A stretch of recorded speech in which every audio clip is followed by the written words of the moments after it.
Boa noite, gente. Agradecer, mais uma vez aqui a presença de vocês. Apresentar hoje, nós estamos com a intérprete Aline, a intérprete Yasmin. Eu sou a Soraya, tá? Estou fazendo parte da equipe do Forja Ardente. Só retomando de forma bem rápida, o Forja Ardente foi um projeto que já vem sendo desenvolvido ao longo de 6 anos, Fernando, mais ou menos? Não sei se é tanto, mas... mas alguns anos, E mais ou menos uns 5 anos.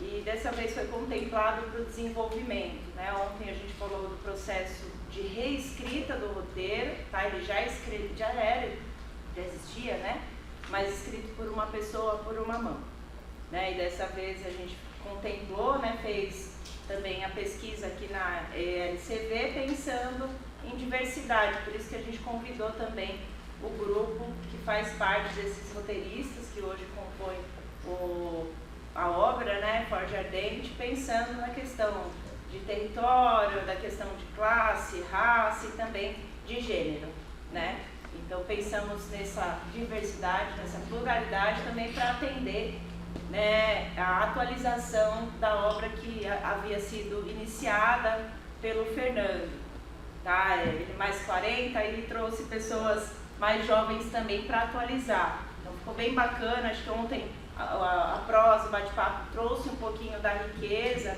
Então se fala de batalha, se fala batalha de rimas, se fala de Enem, se fala de situações como a uberização, enfim, é um filme muito atual que a gente faz muito votos para que ele continue caminhando, saia do desenvolvimento e vá para a produção. A gente sabe o quanto é custoso um cinema, por vezes a gente faz o cinema de uma forma simples, baixa produção, e o Forja Ardente ele tem essa perspectiva de ser uma produção robusta, Então, pensando na potência que ontem vocês viram que os idealizadores querem fazer até uma série desse projeto, Hoje nós estamos aqui com mais 2 pessoas, para trabalhar com uma temática também muito cara. É importante a gente pautar, não só pela Lei Paulo Gustavo, mas por todas as outras possibilidades criativas, que é pensar. Vou colocar como um desenho universal e depois eu quero explicar isso de uma forma um pouco mais didática e breve possível, que aprofundar precisaria de mais tempo. Então, voltando, eu me chamo Soraya Costa, tá? Além de produtora de cinema, eu tenho uma formação em Sociologia, em Ciências Sociais e tenho um mestrado em História pela UFABC. E sempre meus projetos, seja dentro da academia ou fora, tem esse vínculo com o audiovisual e com a fotografia. Desde 2007 eu trabalho com foto e vídeo e atrelando também a pesquisa acadêmica. Tá? E como educomunicadora eu preparei um pouquinho, uma pincelada de uma fala para vocês hoje, para a gente entender o que seria esse desenho universal e o quanto é importante a gente falar de uma linguagem plural. Tá? Eu estou vestida de amarelo, tenho o cabelo liso, às vezes ondulado, ele está meio bagunçado, porque é classe trabalhadora, mas é isso, estou muito contente de estar aqui com vocês. Chamo aqui à mesa o Arthur, por favor, palmas para o Arthur. E o Thiago.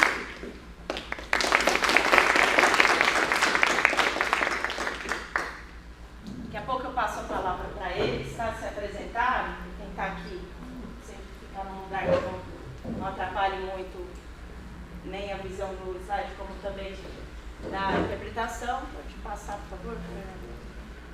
Explicando um pouquinho sobre essa questão do desenho universal, como eu disse para vocês, é importante a gente atrelar as pautas que cada vez mais a sociedade vem avançando.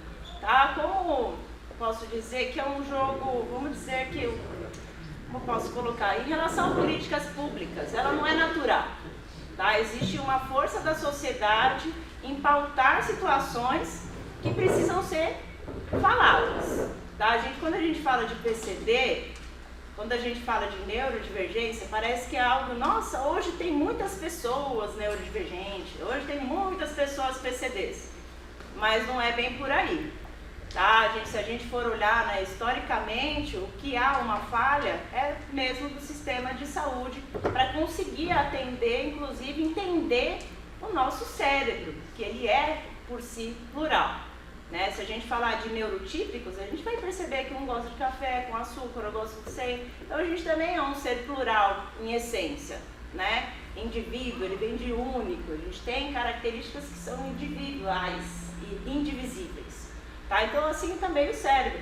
Hoje as políticas públicas, como eu disse, vêm avançando, até mesmo por força da sociedade organizada que vem cada vez mais reivindicando pautas para ter melhorias de condições e dignidade para todas as pessoas. Né? Coloquei aqui alguns dados, não vou ficar me estendendo, depois eu posso compartilhar com vocês, se quiser o slide, mas tem mais de 1 bilhão de pessoas no mundo com deficiência. E isso catalogado, que foi aí com mais de 2 anos, foi no médico e conseguiu verificar que há. Quantos não são laudados? Quantas pessoas existem entre nós que não têm ali um diagnóstico? Né? No Brasil, bem, o Brasil é super populoso, mas temos catalogado que no último censo de 2022, tá, mais de 14 milhões de pessoas PCDs. Tá? A gente olha também, pensando, o que mais aparece dentro dos PCDs, a gente vê as pessoas com baixa visão ou cegos, né? A gente vê, por exemplo, dificuldades, baixa mobilidade, vou colocar assim, né? 5,2 milhões de pessoas, e também para pegar objetos pequenos, né? Pessoas com dificuldades motoras. Olha a quantidade, 2,7 milhões. Eu até trouxe uma foto muito recente, não sei se vocês conseguem reparar nela, né? Mas para a gente entender o quanto é falho o sistema, né? Quanto não foi gasto num elevador, né? E cadê o elevador funcionando, né? Elevador parece um templo, né? A gente pode até falar aí um pouquinho de cultura popular, né?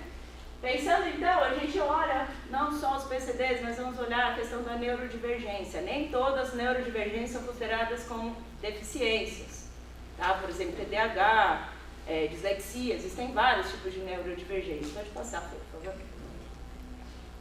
Bom, pensando um pouco no desenho universal, essa palavra bonita, né? Desenho universal, muito audaciosa. Tá? Dentro da filosofia, principalmente atrelada à educação, há uma necessidade de você pensar em meios que eles se tornem universais. Vamos pensar numa escola de cinema. Como que eu posso ensinar sobre enquadramento para diversos tipos de cérebro? Então, eu vou falar de uma forma só, eu vou trazer só uma amostragem, vou trazer só um gênero, eu vou trazer só um meio, só uma cor. E às vezes eu também tenho a questão da pessoa daltônica. Como que eu vou conseguir ensinar para essa pessoa? Então, o desenho universal, ele tem essa perspectiva, tá? Hoje ela é chamada de DUA, uma palavra mais bonita ainda, DUA, Desenho Universal de Aprendizagem. Tá? Mas como vamos falar mais de cinema, eu coloquei só o desenho universal no cinema. Tá? Então, como que a gente pode pensar dentro do cinema a perspectiva de um desenho universal? A acessibilidade. Então, criar ambientes, experiências que todas as pessoas possam usar, independente da habilidade, independente do corpo, independente do seu cognitivo. Pensando num cinema, num filme, que proporcione o acesso à experiência. Vocês já assistiram um filme de olhos vendados? Já pensaram nisso? Em primeiro sentir o som? Como é que vai ser? Mesmo vocês enquanto produtores, vamos ver como que seria, né, para um cego sentir aquele som. Não sei se vocês já pegaram no sono do cinema e vem aquele som, você fala, caramba, aquele alto som que vem para um autista, gente, é como se fosse uma explosão. Calma quando vocês forem pôr o som, não precisa estourar tanto lá na masterização, cuidado. Tá? Então tem alguns, não posso dizer, uma sensibilidade que a gente precisa melhorar também. Tá? Então vamos pensar também, por exemplo, numa pessoa surda. Uma pessoa surda que ela não, a primeira língua dela não é a língua portuguesa, ela é a língua de sinais. Quantos filmes hoje tem intérpretes de Libras? Quando eu dou aula de cinema também, né? Sou educomunicadora. E aí, o que eu faço quando tem pessoas surdas? Eu tiro o tênis, coloco na caixa de som, que é o que tem, né? Tem que dar um jeito, vamos incluir. Tiro o tênis, coloco na caixa de som e vamos sentir o que você está sentindo. Eu tenho sanfona também, eu me arrisco a tocar. Eu ponho lá no colo dos surdos, vamos lá, vamos tocar. E sai cada som excelente, mesmo sem sentir a audição. O sentido ele está no tato, ele está em outra forma, na vibração. Tá? Então existe meios, e é interessante a gente, óbvio que mesmo se a gente vendar os olhos, a gente não vai conseguir entender como que seria um cego, mas pelo menos melhorar. Né? Eu sentindo como que vai ser a vibração de um som, eu não vou ser igual um surdo, obviamente, mas eu posso melhorar isso. Eu consigo trazer mais sentido para essa pluralidade que se chama sociedade. Pode passar, por favor. Bom, pensando hoje, né? Falei que a sociedade ela vem sendo transformada até por agentes sociais que são críticos, que tentam aí pautar, né? As próprias pessoas PCDs, elas vêm tendo um protagonismo dentro do cinema, depois o Arthur vai trazer um pouquinho sobre isso pra gente também. Então, o que a gente pode fazer para tentar ser mais? Tentar ser mais. Legenda. Coloca lá uma legenda com tamanho razoável, aí põe aquela legendinha, gente, tem pessoas de baixa visão também. Vamos aumentar um pouquinho? Se incomoda uma legenda grande, tira a legenda. Tá? Uma pessoa que ela gosta de ler, ela vai ler maior. Então aumenta um pouquinho o tamanho, não põe pequenininha não. Audiodescrição, tem como a gente colocar vento, coisa simples. Tá? É o passarinho que tá, sabe, coisa simples, som de passarinho, som musical, trilha sonora. Tem como a gente fazer isso e cada vez mais ir aperfeiçoando esses meios. Tá? Uma legenda descritiva, né, da gente conseguir trazer um pouco mais acesso a esse material, ou talvez incorporar, né, ao invés de fazer um material só para pessoas X, né, padrão, enfim, faz um a mais e põe um pouquinho mais, né, de tempero. A gente não deixa o pote de pimenta na mesa para quem quer pôr? Mesma forma, deixa lá a legenda opcional com tamanho razoável para quem tem baixa visão. Ou para quem tem a segunda língua, tá? Que normalmente os surdos, eles estudam escola de surdos. A primeira língua é Libras. A segunda língua é a língua portuguesa. Então, a primeira alfabetização é em sinais. Depois passa a entender a língua portuguesa, por exemplo. Então, você colocar a legenda, você está trabalhando mais com baixa visão do que com pessoas surdas. E até a formação de palavras de alguém que é surdo é diferente da nossa. Tá? Eles trabalham mais com palavras-chave. Não é o texto robusto, completo, né, que a gente normalmente usa. Tá? Questão da interpretação de Libras também. A gente fala muito, nossa, às vezes não tem nenhum surdo para que pôs Libra, mas a gente está gravando. Né? Esses vídeos vão para o YouTube depois. Quando você for fazer uma pesquisa, uma busca, uma pessoa surda pode acessar isso. E sem contar também, na própria cultura nossa, ouvintes, falantes, da gente cada vez mais oportunizar esse mercado crescer. Tá? Ter mais essa sensibilidade cada vez mais aguçada, que isso seja uma prática não obrigatória necessariamente, mas uma prática que seja já naturalizada, normalizada, tá? Entre nós produtores de cinema.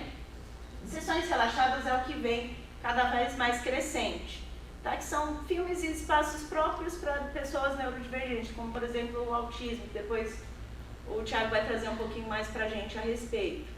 Tá? Então, basicamente são ambientes que vai ter ali um espaço um pouco mais claro, mais silencioso, tá? Então ele é adaptado justamente para quem precisa desse lugar, desse espaço. Pode trocar, por favor. Tá? Por exemplo, o que seria? Luzes mais acesas, som reduzido. Como eu disse, às vezes a trilha sonora ela vai lá em cima, os barulhos do tiro, gente. Tem alunos que são autistas, eles fone, é um fone que às vezes toca um som marrom, um som cinza, né? Que ele vai trazer outras sensações que não é a nossa, com as nossas falas, que não é com esse efeito que às vezes a gente clipa, né? A gente coloca lá em cima o áudio para poder acessar. E temos crescente, né? Principalmente nos Estados Unidos, que eu pesquisei para vocês um pouco e vi que tem, e no Reino Unido que há essas sessões que são relaxadas, né? Quem sabe a gente não pode também pensar em algo, né? Porque só nesses países tem e aqui, né? O que eu sei, que eu soube assim bem por alto, que existem baladas que são festas, né? Que são para surdos, que para a gente seria irritante, tá? Por conta dos estímulos visuais que há e sensoriais, no chão, na parede, tá? Então para a gente daria dor de cabeça. Imagina para eles num lugar como o nosso, né? Que exclui, que é excludente, certo? Pode ir, passar. Bom, aí só para fechar e não ficar também aqui muito falante, tá? Então pensar um pouquinho qual que é a nossa perspectiva enquanto produtor mais plural, pensando em inclusão. Adaptação sensorial. Basicamente, os recursos visuais que vou preparar. Então, esse filme ele tem um áudio com mais barulho, enfim, colocar isso também de alguma forma como um adendo dentro de um filme, né? Você explicar para quem precisa de alguma necessidade a mais do que uma pessoa neurotípica, por exemplo, tá? Então, preparar ali aquela pessoa. Então, antes de sair o som, aparece a alarma. Aí depois soltar a arma, que ela já vai ver o som, ela já vai vir um tiro, tá? Não já deixar tão ali sincado. Então tem como a gente ir cada vez mais ampliando e até mesmo trazendo esse público para a gente e a gente incluindo dentro deles também, né? Previsibilidade e conforto. Também pensar. Não estou falando para entregar o filme, mas basicamente para que a gente consiga trazer minimamente informações que vão preparar aquela pessoa, que vai trazer para ela e vai minimizar, por exemplo, uma pessoa de TDAH que vai estar lá com a perninha assim, que vai estar tipo roendo a unha e agora, né, dá uma tranquilizada às vezes numa trilha, às vezes trazendo alguns sinais que, por exemplo, uma pessoa neurotípica não pegaria, mas quem ali tem algum tipo de transtorno vai entender, né? Ou seja, precisa de muito estudo, muito avanço. Quando a gente pensa, por exemplo, enfim, só por fim, aqui o espaço de descanso, que aí, a pessoa está ali com crise, onde a gente vai deixá-la? Tá? Ela desmaiou, acontece as pessoas desmaiarem, e aí, o que a gente vai fazer numa sessão? Tá? Então, a gente ter também, por exemplo, o Arthur já foi produtor de acessibilidade, inclusive do Forge Ardente. Ele ajudou uma pessoa usuária de cadeira de roda, com a gente, mas poderia ter sido qualquer outro tipo de situação que ele estava ali, ele está preparado. Então a gente pensar em ter alguém também ali com essa sensibilidade para poder atender se alguém desmaiar, se alguém tiver alguma crise de ansiedade, se alguém tiver algum tipo de situação que vai fazer com que exclua ela daquele espaço. Tá? Então a gente tentar ir avançar nessa perspectiva. Pode passar. Tá, então, basicamente, o que a gente precisa? E fica como uma lição de casa. Treinar a equipe. Cada vez mais a gente entender essa literatura, sabendo que tem uma demanda enorme dentro disso. Incluir, pensar em sensibilizar, conhecer, estudar, se aperfeiçoar. Também pensar em parcerias. Existem organizações, a gente falou assim, poxa, não sei o que eu vou fazer para conseguir os 10% lá da Paulo Gustavo. Gente, vai numa associação de cego, vai numa associação PCD, faz uma parceria. Não é só você pôr libras que vai fazer com que aquela obra ou aquele projeto seja acessível. Contrate esse público para trabalhar também. Faz parte dos 10%, poderia ser até mais. Tá? Então, assim, a gente sair um pouquinho dessa perspectiva de obrigação e tentar entender que há uma necessidade cada vez mais a gente construir uma sociedade menos violenta do que a nossa. Tá? E a gente pensar em como, por exemplo, divulgar, né? Olha, volume, como a gente colocou, fazer uma mixagem, trazer ali, de repente, 2 obras diferentes, com que você consiga ali minimizar os impactos que poderiam ter com essa obra, por exemplo, ruidosa, com essa obra, por exemplo, muito clara, tá? Com esse espaço que pode gerar aí por exemplo, um pânico para determinadas pessoas. Tá? Então, a gente conseguir entender que é preciso estudo, e o estudo não necessariamente só no nosso lugar de conforto, de comodismo, de entendimento, a gente conseguir caminhar. Fiz um documentário, na verdade fiz uma série, né, 2 anos atrás, com 20 curtas-metragens, todos eles pensando em temas relacionados a direitos humanos. Eu orientei 20 grupos, coletivos ativistas do Grande ABC, né, fiz a direção artística, a maioria filmei, editei, e esse trouxe em especial, até porque foi Fernando também Rios, que fez parte, que é nosso conhecido, e dentro disso foi de que serve o espelho. Peguei aqui um frame, não tinha cartaz, nada, mas peguei um frame do YouTube, a série chama Dona Claquete, e nesse documentário, o grupo no qual fez parte dessa obra, discute principalmente posso dizer, a necessidade da gente se incluir, não a gente incluí-los, né? E aí um dos pesquisadores que compõe a equipe falou, poxa, você já tomou banho no escuro? Já pensou nisso? Em diminuir os estímulos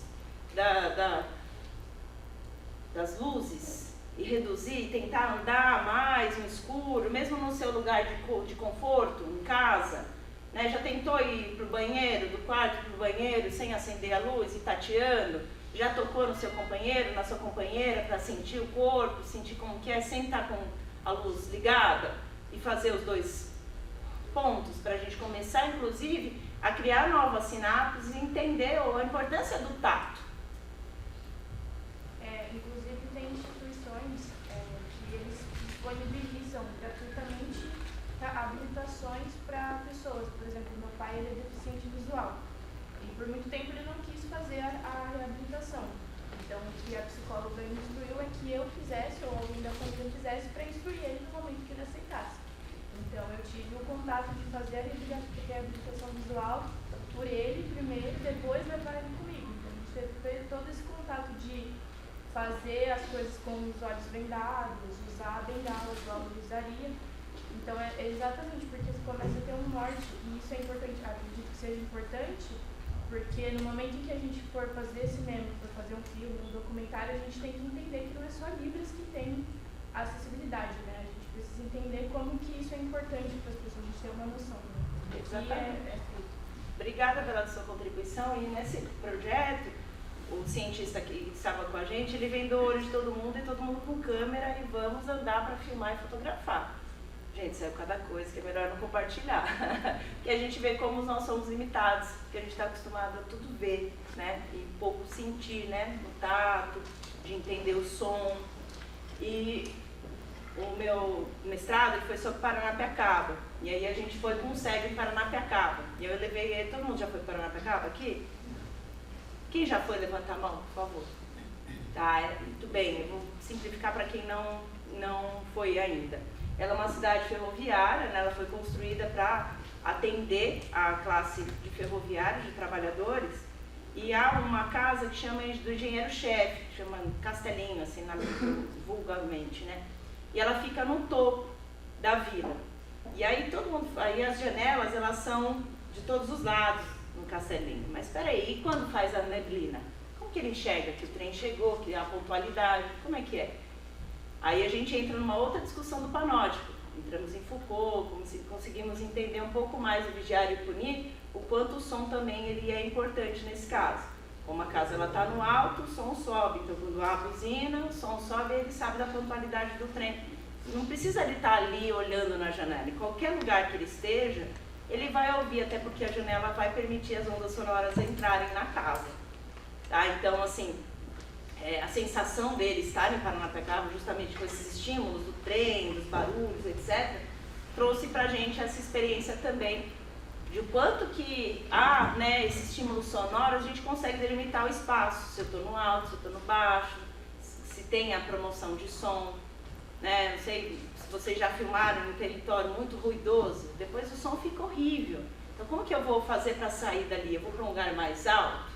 Né? Não, o som de baixo ele vai subir. Então, a gente também entender, né, obrigada pela sua contribuição, o quanto é importante a gente, às vezes, vedar os olhos e pensar nessa habilitação, né? Reabilitação, para que a gente consiga entender também o quanto nós somos limitados, que a gente precisa ser mais nessa perspectiva. Certo, gente? Vou passar a palavra aí para a gente ter uma fluidez nas falas, agradeço aí a atenção, depois a gente fica aberto também para a gente conversar. Obrigada.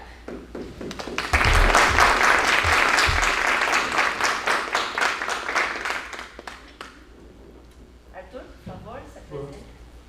Boa noite, agradecer aqui o convite da Soraya, agradecer o Fernando.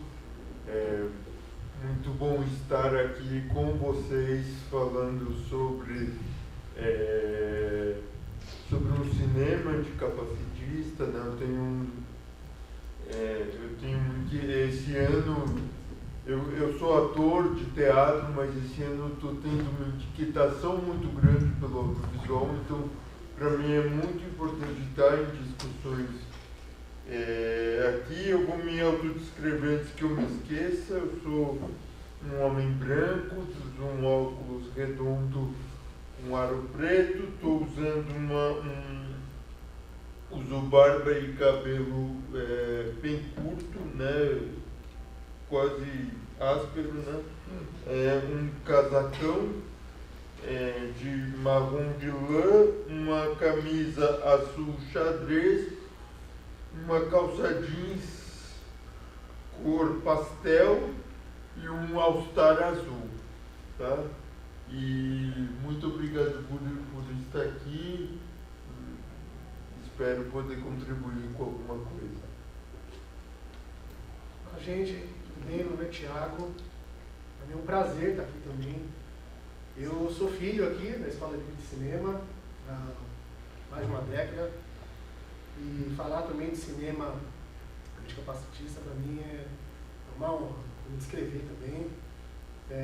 Sou pardo, barba um pouquinho grande, estou usando boina, estou com uma gandola, uma blusa preta, uma calça jeans azul escura, um sapato preto. O meu símbolo da comunidade sura é o C no coração, por causa do meu time, Esporte Clube Corinthians Paulista. É Corinthians. Eu trago também, né, essa ótica pelo cinema e pela fotografia inclusiva. Já vinha trabalhando há alguns anos pela saúde mental, né, tanto com produção com os usuários da rede de atenção psicossocial e também com outras oficinas livres, né. Isso mais também pautado na questão da saúde mental. Depois, o diagnóstico do meu filho de autismo, e aí a pessoa com deficiência entra na minha vida, né? E aí a gente dá uma guinada para essa pauta. Então, ano passado eu estive na Conferência Nacional dos Direitos das Pessoas com Deficiência em Brasília e vejo essa questão extremamente sensível, né? Quando a gente fala não só do acesso à comunicação, à linguagem, mas em todos os pertencimentos da pessoa com deficiência à sociedade. É isso que a gente está aqui. Obrigado. É isso, gente. Vou fazer aqui uma roda de... recentemente, o Arthur fez uma mostra anticapacitista. Queria que você falasse um pouquinho aqui pra gente sobre essa mostra. Então, na verdade, essa mostra foi contemplada pela Paulo Gustavo do meu município, de São Paulo.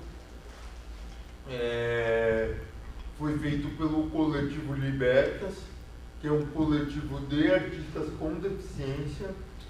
Então a gente se conheceu no meio da pandemia, em 2020, através do online, através de um grupo chamado Home Art, que era Arte em Casa, que era um grupo de artistas com deficiência para um ajudar o outro.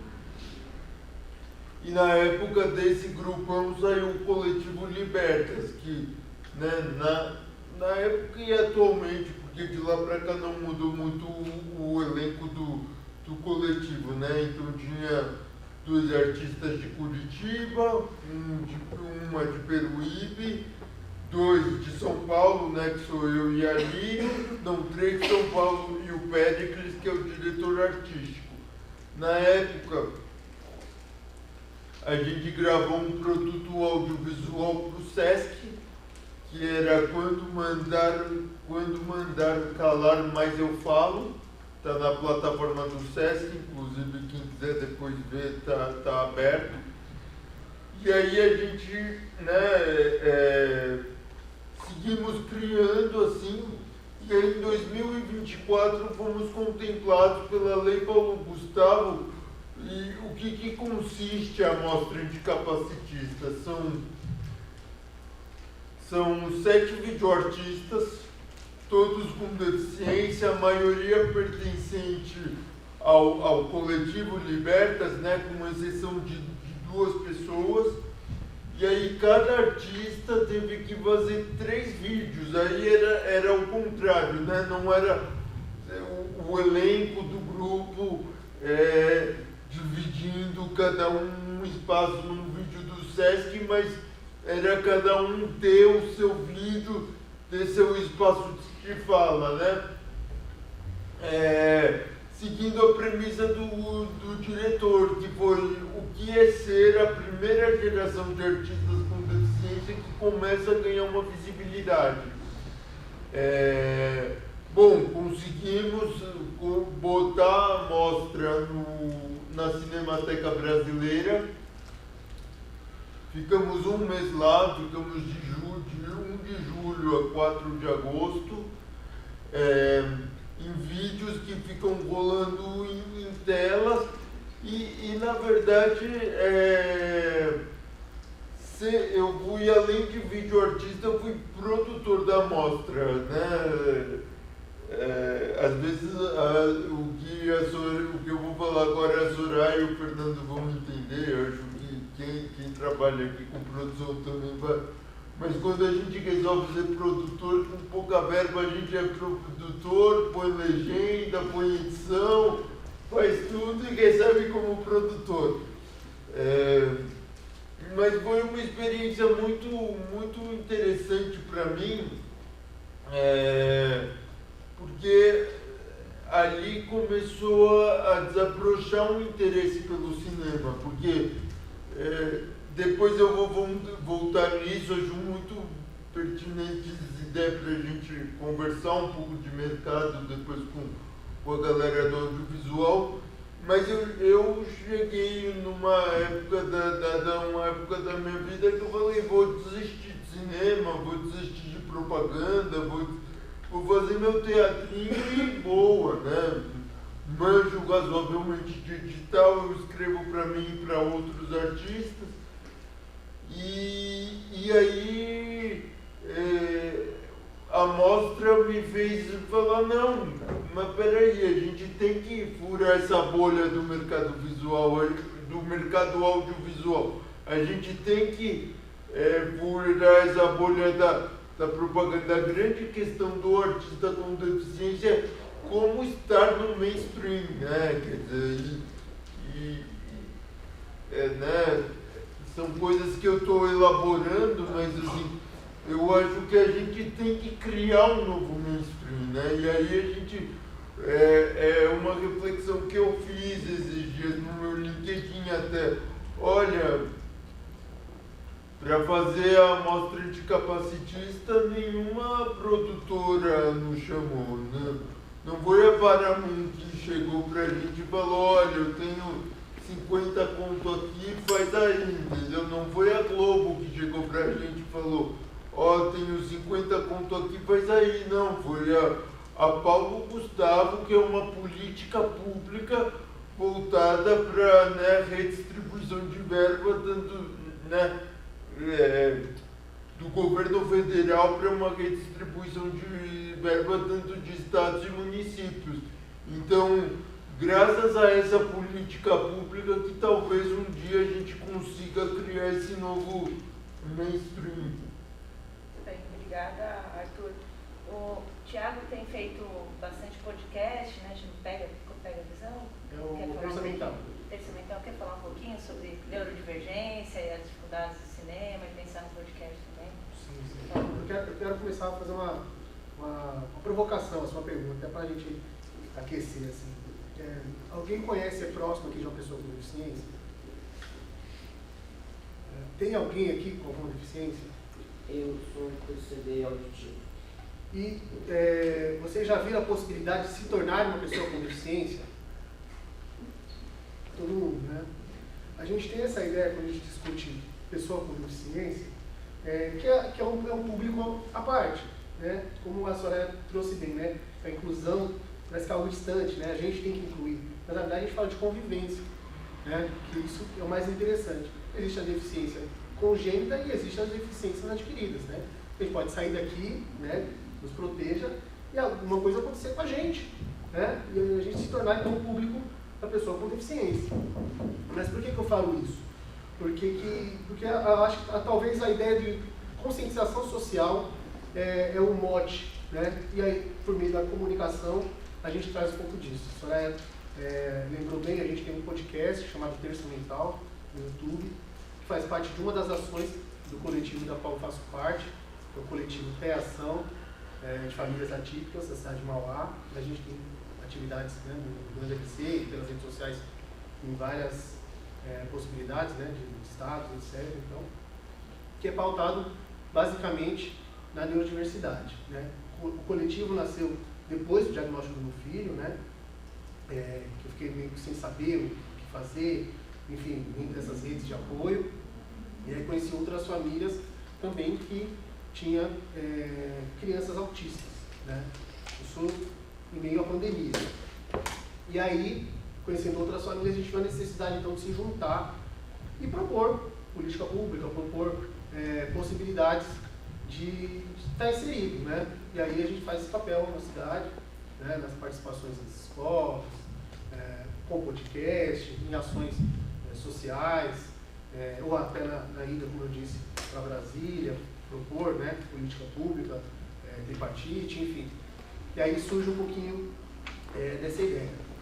Antes, como eu já tinha dito, né, eu sempre trabalhei nos últimos 15 anos na saúde mental, então a gente já tinha uma ideia de atrelar a comunicação, né, e a inserção, né, a reabilitação da saúde mental por meio da comunicação, seja da fotografia, principalmente, e do cinema, né, propondo documentários, enfim, com a produção dos próprios usuários, né, muitos deles que vinham de manicômios, né, e outros do território também ali.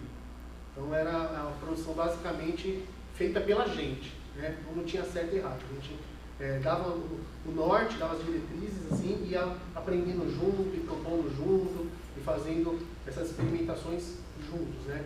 A gente tinha uma clínica peripatética, né, que a gente fala que o set terapêutico é a cidade, né. Então a gente, dentro da cidade, a gente ia propondo esse cuidado por meio do cinema e ressignificando, né, para eles esse pertencimento à cidade e essa acessibilidade, né, de fato, assim, por eles, pela ótica dos usuários de saúde mental.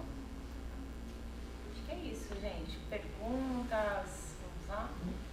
Eu achei muito importante o que o Thiago falou, porque assim, meu pai, a deficiência que meu pai tem, ele tem glaucoma, né? Hoje ele não enxerga nada do olho direito e do olho esquerdo ele só enxerga 5%.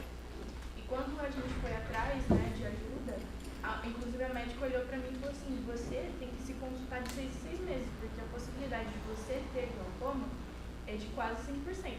E aí eu fiz alguns exames e realmente já tive o primeiro caso de ter uma pressão no olho e minha visão sumir.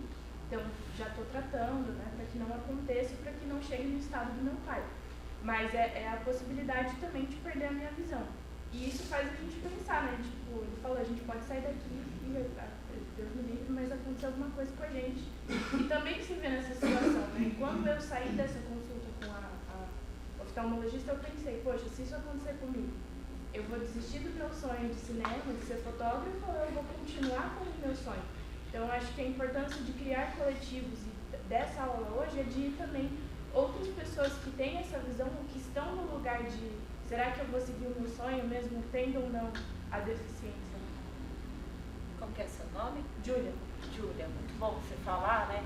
E assim, pensando em relação parental, né, famílias, além da questão da convivência na sociedade, é muito raro a gente discutir enquanto mãe, enquanto pai, quando na gravidez, né, a questão mesmo da neurodivergência ou se vai ser um PCD, como que a família lidaria, né? A gente fala, será que vai ser gay, vai ser lésbico? Gente, isso vai ser muito depois, né? Essa relação. Mas ao nascer a gente precisa fazer uma série de investigações, né? Inclusive acompanhamento, se demora para andar, o que há, né? Se demorou para falar, os comportamentos que a gente vai percebendo que às vezes a escola não consegue dar conta, né? Dentro de casa a gente poderia ter um pouco mais de sensibilização nesse aspecto, até mesmo porque hoje a gente tem, graças aí também às políticas públicas, o SUS, né? E o SUS ele vem avançando cada vez mais nessa perspectiva da gente ter encaminhamentos, pediatras, e ter um retorno, inclusive, médicos, né? Inclusive pensando em neuro e tudo mais, para a gente conseguir, além das invisíveis, né? Que o Thiago trouxe, e também das visíveis. Como que a gente vai lidar conosco, né? Muito bem colocado pela Júlia. Como será comigo? Como seria com um filho? Com alguém do meu ciclo de amizade? Como eu poderia fazer uma amostra, como foi falado, inclusiva, né? E quando a gente fala em inclusão, né, como foi falado pelo Thiago também, a gente está pensando em convivência. Não é você fazer necessariamente um filme só para surdo, um filme só para cego. A gente está falando de possibilidades. A gente está trabalhando sobre inclusão e não algo especial. Quando a gente fala de inclusão, a gente está trazendo como acessar mais diversos tipos de cérebros, mais diversos tipos de corpos. E não fazer uma obra especial, uma mostra especial. Quando a gente traz a perspectiva capacitismo, e pensando na literatura mesmo, né? Se alguém erra com vocês e fala, poxa, que mancada. Quem nunca falou isso? Já pensaram na palavra? O que seria dar mancada? É algo muito natural de sair. Poxa, que mancada é essa? Peraí, dar mancada? Ou seja, você está falando com alguém com baixa mobilidade, que ele está cometendo um erro. Então, quem tem baixa mobilidade sempre erra. Né? E quando a gente pensa em eventos como Olimpíadas, a gente teve Paralimpíadas, a Rede Nacional ela transmitiu Paralimpíadas, a gente procurou saber como que são esses esportes. Dentro da educação física, na escola formal, trabalha-se essas temáticas. Então a gente vê que embora existam legislações, que o Brasil é signatário, né, teve a convenção lá de 2006, 2008, passou a ser também falado no Brasil. 2015 a gente tem um estatuto, não só do idoso, da criança e do adolescente, mas a gente tem 2015 pensando nas pessoas com deficiência, um estatuto, gente, algo muito sério, que inclusive é criminal. Se eu falar alguém para alguém, você deu mancada, eu posso ir lá e pensar em uma, entre aspas, né, uma punição, porque dependendo do termo que você utiliza, ele sim é pejorativo, ele sim vai deixar alguém mal com essa fala. Né? Às vezes a gente fala assim, poxa, eu vou dar voz para um grupo. Tá, peraí, então se a pessoa ela é muda, então como que vai ser?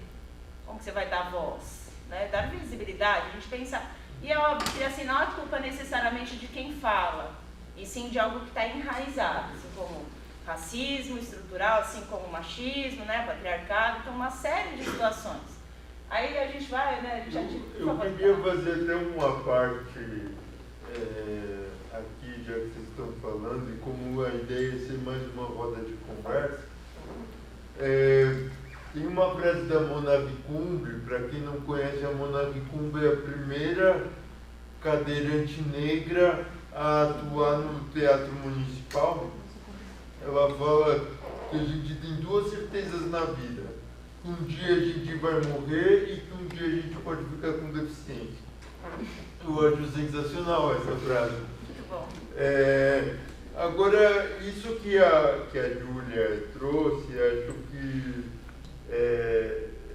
eu não sei muito bem o que falar para motivá-la, mas só uma questão, Júlia. Você se importa de compartilhar com a gente a sua idade? Tenho 22. 22, eu tenho 31. puxa, eu também já pensei muitas vezes em desistir, né?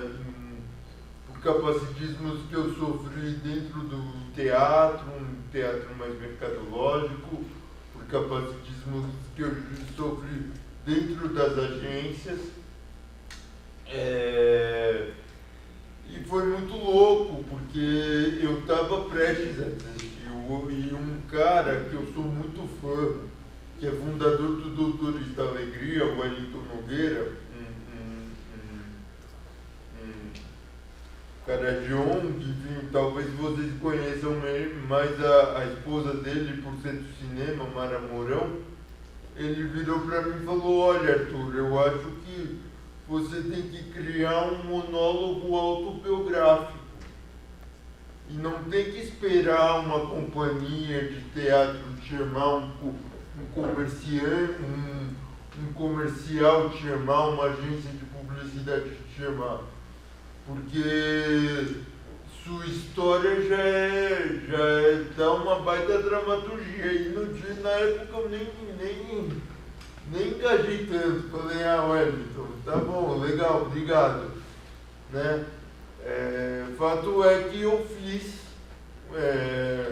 Eu tentei na época que ele fosse meu diretor, ele falou: cara, é inviável, estou me candidatando, era meados de 2018. Eu fiz. Na época eu nem pensei em ganhar dinheiro com aquilo, porque eu falei: cara, vai ser para eu ir na faculdade, apresentar, bater um papo com os alunos e ir embora. Foi o trabalho que me sustentou no ano passado inteiro. Já estou na terceira, já fiz 3 turnês com ele, um pelo estado de São Paulo, né? Um pelo PROAC, um pela Paulo Gustavo e outro pela Virada Inclusiva, que é uma política pública não da Secretaria de Cultura do Estado, mas da Secretaria da Pessoa com Deficiência, voltado para artistas com deficiência. Então, o que você traz é maravilhoso, porque assim, a gente tem hoje em dia um mercado muito fechado para pessoa com deficiência. Por onde a gente fura essa bolha? Por onde a gente vai chamar a atenção das agências? Né? Por onde... Vou dar um exemplo para vocês. Primeira agência, eu já tinha um pé atrás com a dona dessa agência, continuei com o pé atrás depois que ela criou essa agência. Primeira agência voltada para pessoas com deficiência do Brasil. Beleza, vou me agenciar, né?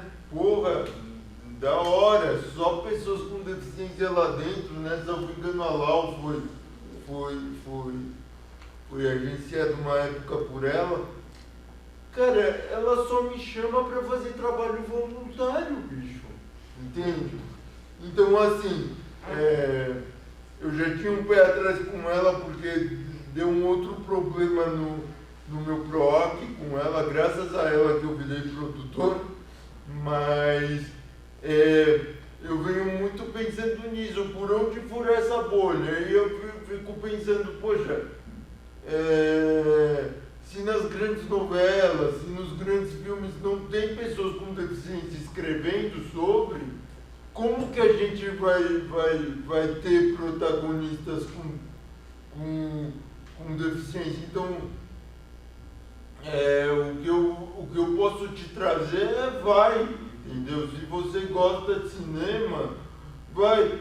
Talvez futuramente você tenha que trabalhar com cinema com outra coisa. Por exemplo, atualmente eu estou numa época que eu estou fazendo meus projetos de teatro à tarde e de manhã estudando para concurso público, porque eu tenho que me casar, entendeu? Eu quero me casar, entende? E só meus projetos não sustentam. Mas vai, cara, porque você acha uma hora eu achei o meu monólogo me abriu as pessoas com deficiência, fiz um mestrado sobre isso e hoje eu tenho, como produtor, tenho um leque de, sei lá, 3, 4 trabalhos envolvendo pessoas com deficiência que eu consigo levar para edital, para coisa. Então, assim, às vezes agora você não vai ver, não está vendo o caminho, e é normal você não ver. Mas se você quer isso e é isso que você quer, vai, entendeu? Tem eu não vou me lembrar o nome desse cara, mas em 2019, no Sem Barreiras de 2019, que é um festival da Secretaria da Pessoa com Deficiência da cidade de São Paulo, eu fui numa oficina com um cara, né, uma oficina em parceria entre o MIS, a Secretaria e a Dorina Noiu, que ele era fotógrafo e ele ensinava pessoas com deficiência visual a fotografar. Cara, a metodologia é maravilhosa. Então, assim, a única coisa que eu posso jogar para você aqui, agora que eu já falei bastante, vai, entendeu? Que uma hora você acha esse caminho.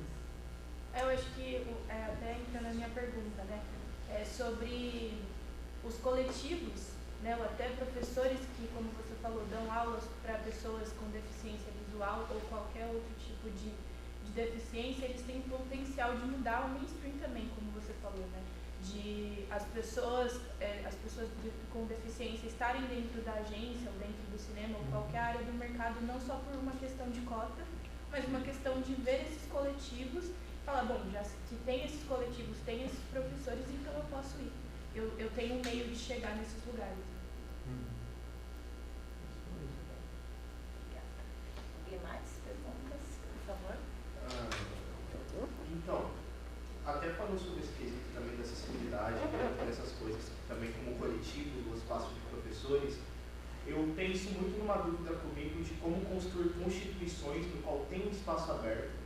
Por exemplo, a escola livre de cinema é um espaço aberto onde a gente consegue ver diversas pessoas, diversidades, tantos grupos sociais e sexualidade, mas durante esse tempo que eu estou aqui eu não consigo ver como um espaço amplo também para aceitar as pessoas com deficiências visíveis. E eu vejo isso muito como um problema social que nós temos como aspecto, às vezes até de acessibilidade para esses públicos. Então, tipo, às vezes muitas pessoas aqui podem ter alguma deficiência não visível, alguma neurodivergência, alguns problemas, mas também como um espaço amplo, até que o auditório foi um lugar onde que foi aberto, por causa que poderia aparecer pessoas com problemas locomotivos hoje para conversar sobre isso, e as pessoas deveriam subir lá para cima, que é ser o lugar onde que ia ser originalmente a aula daqui agora, que é uma área de que tem uma escada, e essas pessoas não têm a locomoção, até que o centro da primeira foto foi o espaço onde estava o elevador interditado. Aí eu penso como despatologizar esse inconsciente que nós temos de espaço, de acessibilidade, principalmente numa escola marginal, que é a escola de cinema e vídeo, aqui de Santo André. É uma escola no qual faz essa arte para tentar aceitar todos os públicos, reivindicar todos os direitos desses públicos, mas as pessoas no qual têm esses problemas visíveis ainda estão apagadas socialmente desse aspecto. Eu não consigo ainda ver alguns lugares ou espaços, às vezes eu vi até o teatro de Mauá, que é uma área que eu vou assim bastante nos coletivos que tem lá de Mauá. Às vezes eles tentam fazer essa acessibilidade, mesmo sendo um lugar onde tem as escadas e as pessoas não conseguem se locomover, e eu percebo que às vezes até o espaço mesmo propriamente da arte inibe essas pessoas também de conseguirem ter esse aspecto de conseguir ser inclusos aqui. Então, eu queria tentar ver se vocês conseguem encontrar algum caminho, sem tanto por pautas políticas ou outros movimentos que conseguem fazer isso ser um lugar mais amplo para todos esses tipos de pessoas, tanto com deficiências visíveis e invisíveis. Acho que eu posso começar, Thiago? Como é que é seu nome mesmo? Ebert. Ontem você foi uma pessoa com uma atitudinal, podemos dizer, uma acessibilidade atitudinal. O que significa isso? Você falou, se vier um cadeirante, a gente sobe ele no braço, o que seja. Então, estar com você dentro desse ambiente traz uma possibilidade, tá? É óbvio que isso não ajuda muito, mas um pouco. Então, a nossa atitude de olhar para essa falta, né, essa carência, essa vulnerabilização, é um passo, tá? Para todos nós aqui que somos, né, típicos. Pensando em sociedade organizada, como eu disse no começo, as coisas elas não caem no céu como na chuva, naturalmente, tá? A sociedade não precisa estar organizada para cobrar, por exemplo, a própria política pública de existir, de funcionar. Né? Então, a gente é signatário desde 2015 desse estatuto de PCDs. 2015? Tá, então por que ele não está vigorando?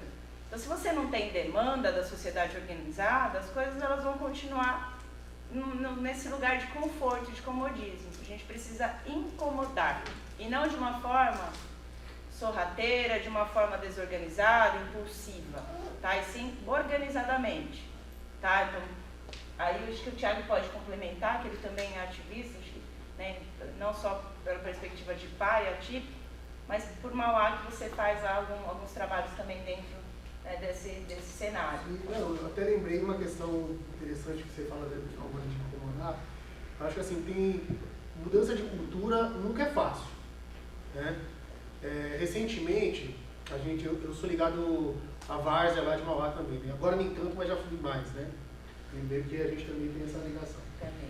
E eu deixei, um dos motivos de eu me desligar um pouco da várzea foi por conta das questões do meu filho. Né? Ele não conseguia ir nos jogos comigo, só um mais velho, o meu filho autista ele não conseguia ir. E aí eu falei, poxa, você não pode ir, você não é bem-vindo, eu também não sou, então algo que era cultural para mim deixou de fazer parte. Mas aí com relação ao coletivo, algumas coisas foram acontecendo, aí a gente fez um enfrentamento, uma final que teve recentemente, e conversamos com os dois times lá, para as crianças, os adolescentes entrarem com os times finalistas, só que a gente pediu para não ter fogos na final, se eles estivessem depois, etc, e eles respeitaram. Teve a chuva de prata, teve algumas outras coisas lá, mas não teve fogos, enfim, e conseguiram minimamente dar um suporte que a gente pediu. A gente vai conseguir fazer isso toda vez? Dificilmente. A várzea ela tem essa questão também, não só machista, como excludente da pessoa com deficiência. Mas é esse pouquinho, assim, a gente está mostrando que a gente precisa. Talvez a gente coloque uma semente ali, né? Como eu observo outras pessoas também estão fazendo para a várzea, né? Dando um ponto de vista dos vencidos, né? Como diz Aldo Benjamin. Então a gente consegue colocar um pouco disso, né?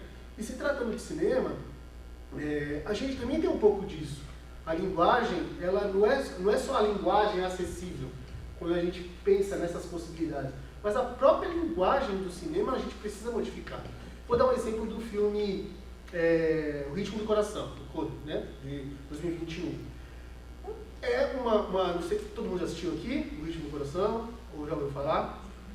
É uma garota que nasceu numa família que toda a família é surda, vou resumir assim, né, para não dar muito spoiler. E o filme, ele não fala, por exemplo, de superação, igual o rapaz que é amigo do cadeirante, aquela amizade bonita entre uma pessoa que não tem uma deficiência e uma pessoa que tem deficiência. Não, o filme fala de conflito, de relacionamento, de uma família que precisa de um suporte, enfim, da convivência das pessoas. Então, até nisso, esse filme tem uma poesia, porque ele não, a deficiência está ali, mas como se fosse outro tema. Como se fosse, sei lá, a garota que queria se formar em matemática e a família de... Sabe, é um tema. Então eles trouxeram isso de uma forma bem interessante, que eu gostei muito. Então é isso. Posso fazer uma provocação só antes de você falar rapidinho? Qual é o seu nome? Herbert, você é aluno aqui? Sou da turma 10. É da turma 10. Você já pensou em fazer um filme sobre isso que você está falando pra gente? Um curta? Olha, falar Por uma matéria? Porque às vezes acho que, né, eu só estou te provocando, não sei, você conhece melhor a instituição aqui do que eu, mas para quem sabe, né, ir por esse caminho. até mesmo a matéria, eu acho que seria algo acessível, pois pessoas que como jornalistas falam bastante sobre essas acessibilidades. Um dos temas que minha namorada fez foi literalmente sobre sindicatos, que falou sobre a saúde mental também, todos esses aspectos. Só que eu vejo também uma necessidade de ser um espaço no qual consiga considerar essas pessoas de forma mais ampla e respeitosa possível, sabe? Tipo, em acertos contratuais tem que ter uma certa porcentagem de pessoas, mas ainda não é incluso essas pessoas com deficiências visíveis nas cláusulas de direitos das escolas. Então eu percebo isso como uma grande problemática. E é algo que realmente eu vejo que a única forma de fazer um espaço ser acessível é ter essas pessoas também aqui para discutir isso com a gente. Muito bom, gente. Acho que ele só, já passa a palavra, né? Ele está provocando todos nós aqui, me sinto também provocada e fiquei feliz em provocar vocês, de ser provocada, e assim a gente vai na dialética, né? Da provocação e da mudança. A mudança, ela surge do desconforto, do incômodo. E vocês estarem incomodados, né? Do elevador não estar em funcionamento, é muito bom, é plausível, né? E agora a gente pensar, vamos dar um passo, né? Então, existem baixos assinados, a gente pode viralizar isso, fazer essa foto, né? Trazer aí um desconforto também, existem mecanismos, tá? Depois, em particular, a gente pode falar um pouquinho mais com você, mas é isso, sozinha a gente não consegue, né? A andorinha só não faz verão, então a gente precisa estar organizado ali coletivamente para, né, não deixar uma pessoa em evidência e trazer isso de uma forma mais, uma pauta da sociedade, não uma pauta individual, tá? Porque, de fato, quanto não se gastou para fazer um elevador, né? Não à toa, coloquei aquela foto justamente para a gente entender que há dificuldades. E agradeço você, a sua atitude ontem, né? Ter vindo comigo, visto isso de uma forma muito sensível. Então, acho que é essa atitude que a gente precisa para que os caminhos possam ser abertos cada vez mais. Obrigada. O Thiago também tem um projeto sobre o futebol de várzea em Mauá, tem muitos anos, né? Vai ter 38 anos. E eu sou pai de autista também. O filho também é autista. E, cara, tipo, você comentou que trocou uma ideia, eu acho isso muito necessário, porque principalmente no futebol de várzea, eu cresci em Mauá, na favela do Kennedy, e às vezes a falta de informação, tá ligado? Eu acho que é mais esse ponto que pega, e eu acho que essa atitude que você teve, que é a correta que a gente deve ter, chegar e conversar e mostrar, falar, olha, isso aqui é assim, funciona dessa forma, e eu vejo, eu não sei se de repente pode ter sido através da sua atitude e tal, lá em Mauá tem muito time agora abraçando essa causa, tá ligado?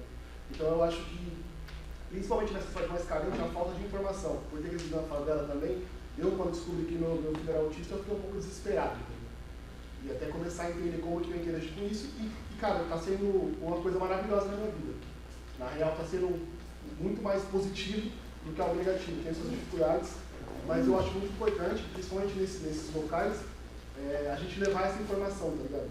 E como você falou assim, tipo, talvez eu não sou bem-vindo lá, acho que nem era essa parada, tá ligado? Acho que é mais a falta de informação da galera mesmo. Eu acho que colocar isso em pauta é muito importante, né? Parabéns pela sua atitude. Pô, legal. Vamos de força. Mauá, Não, e assim, muitas vezes a mudança vem o nada sobre nós e nós, isso é um lema das pessoas com deficiência, né, do movimento. A gente fala muito, por exemplo, de Woodstock, né, como foi com os direitos civis norte-americanos, etc. E pouco se fala do acampamento Creek Camp.